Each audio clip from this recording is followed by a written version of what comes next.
So hello guys, কেমন আছো সবাই? আশা করি সবাই ভালো আছো। আলহামদুলিল্লাহ আমিও খুব ভালো আছি। তো আজকে আবার তোমাদের জন্য 19 নম্বর ব্লক নিয়ে চলে এলাম। তো আজকে লাগিয়ে দিয়েছিলাম এই নম্বরের লোক। আর এখানে দেখতে পাচ্ছ আমাদের ফ্ল্যাটে যতটা প্লাই ছিল সবগুলো নামানো হচ্ছে। তো আজকে আমি সম্পূর্ণ লোক ইনামারে দিয়ে দিয়েছিলাম, কেন আমাদের কাজ হচ্ছিল না, তাই জন্য হাজিরি দিয়ে সব লোক দিয়ে দিয়েছিলাম আজকে। আর এখানে দেখতে পাচ্ছ সবাইকে লাগিয়ে দিয়েছিলাম ফ্ল্যাটগুলো সাফাই করতে, কেননা আমাদের কাজ হচ্ছিল না, তাই জন্য সবকে সাফাই করতে লাগিয়ে দিয়েছিলাম।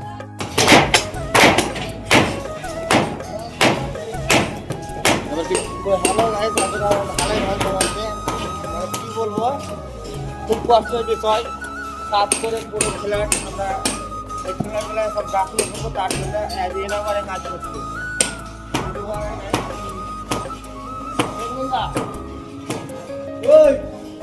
ঝটপট চান টান করে আমরা বেরিয়ে গেলাম বাজারের দিকে, কেননা কিছু নাস্তা করতে হবে। আর এখান থেকে আমার ব্লগটা শেষ করলাম। ভালো লাগলে অবশ্যই লাইক কমেন্ট শেয়ার করবে।